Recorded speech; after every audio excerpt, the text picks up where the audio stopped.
AP assembly సమావేశాలు తిరిగి ప్రారంభమయ్యాయి. అసెంబ్లీలో మంత్రి లోకేష్ మాట్లాడుతున్నారు. ఇప్పుడు అలాగే చూద్దాం. ఇబ్బంది చెప్పే పరిస్థితి అధ్యక్ష. బట్ ఆ కంపెనీ ఎలా చేశారో మేము అంతా చూసాము. సో Tier 2, Tier 3లో కూడా ఒక సెంటర్స్ ఏర్పాటు చేస్తే బాగుంటుంది అనేది ఇప్పటికీ గౌరవ ముఖ్యమంత్రి గారు చెప్పారు.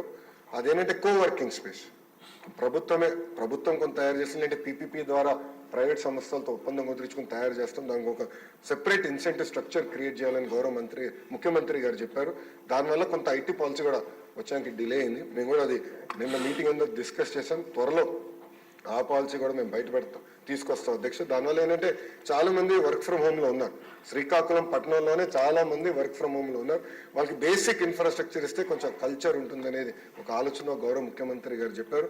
దాంట్లో భాగంగా తప్పనిసరిగా Tier 2, Tier 3 కూడా ఈ కోవర్కింగ్ స్పేసెస్ సెంటర్స్ ఏర్పాటు చేసి అక్కడ వర్క్ ఫ్రమ్ హోమ్ లో ఉన్న వాళ్ళందరికీ ఒక కేర్ ఆఫ్ అడ్రస్ ఇవ్వాలనే లక్ష్యంతో మీ ప్రభుత్వం పనిచేస్తుంది. అధ్యక్ష నేను అదానీ నేను మంత్రి అయిన వెంటనే నేను అదానీ వాళ్ళతో కూడా నేను కాంటాక్ట్లోకి వెళ్ళాను అధ్యక్ష. దాంట్లో భాగంగా మొన్న విశాఖపట్నాన్ని కూడా నేను వచ్చినప్పుడు ఒక కంపెనీ తీసుకొస్తాం జరిగింది అధ్యక్ష. పేర్లు నేను చెప్పలేను, ఎందుకంటే NDA ఉంది అధ్యక్ష. పేర్లు నేను చెప్పలేను. అదానీ ప్రతినిధులు కూడా నవ్వుతా అన్నారు. 5 సంవత్సరాల దాకా మొదటిసారి వాళ్ళు అక్కడ అడుగు పెడుతున్నారని. అక్కడ చూస్తే రోడ్లని కూడా చెట్లు అంతా సైడ్ నుంచి పెరిగిపోయి రోడ్లు కూడా కంపని పరిస్థితి ఉంది అధ్యక్ష. ఆల్రెడీ నేను డిస్కసింగ్ విత్ దెమ్. నేను కూడా పుష్ చేస్తున్నాను. నేను అనుకుంటాం పాలసీ అంటే నేషనల్ లెవెల్ పాలసీ ఫ్రేమ్వర్క్ ఒకటే ఐఎమ్ వర్కింగ్ ఆన్. అది కానీ క్రాక్ చేయగలిగితే తప్పనిసరిగా పరిశ్రమలు పెట్టుబడులు వస్తాయి. దాని లోపలనే కొన్ని కంపెనీలు ఆల్రెడీ ముందరికి వచ్చినాయి. అదే హిల్ పైన ఇంకా ల్యాండ్ ఉంది అధ్యక్ష. ఆ కంపెనీస్కి భూములు కేటాయించాలనే లక్ష్యంతో మేము పనిచేస్తున్నాం. వాళ్ళు ఒక అడుగు ముందే వేశారు. నేను లేదు ఇంత ఇస్తాను, ఇంత కాదు ఇంత ఇస్తానంటే ఓకే, మేము వెళ్ళి మా బిజినెస్ ప్లాన్ మళ్ళీ రీవర్క్ చేసుకుని వస్తామని వాళ్ళు చెప్పడం జరిగింది అధ్యక్ష. నేను అనుకుంటాం ఇంకా రాబోయే 3 నెలల్లో తప్పనిసరిగా కనీసం 2 కంపెనీలతో నేను ఆ కొండలపైన డేటా సెంటర్ ప్రారంభించే బాధ్యత నేను తీసుకుంటాను అధ్యక్ష.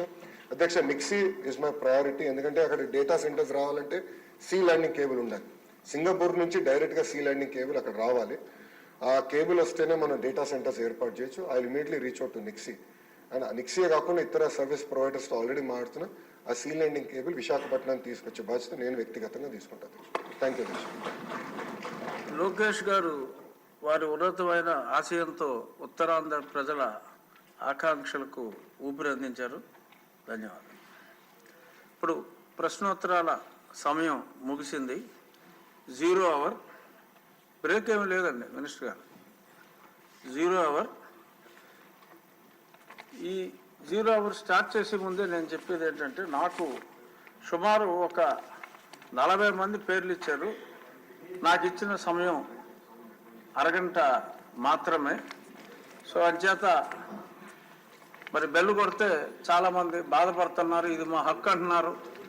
ఎవరి కాళ్ళు హక్కు అని 30 నిమిషాలు మాట్లాడుకుంటే సభ నడవదు. కాబట్టి ఆ హక్కుల కోసం పోరాటం చేసేవారిని నేను ముందే రిక్వెస్ట్ చేస్తున్నా. అధ్యక్ష, ఇంతమంది ఉన్నారని చెప్తున్నా. ఒక చిన్న రిక్వెస్ట్ అధ్యక్ష. ఇవాళ సభ ముందు అజెండా చాలా ఉంది అధ్యక్ష. దాదాపు 5 పాలసీలు తీసుకొస్తున్నాం. ఫ్లడ్ మీద డిస్కషన్ తీసుకొస్తున్నాం. 2 షార్ట్ డిస్కషన్లు ఉన్నాయి.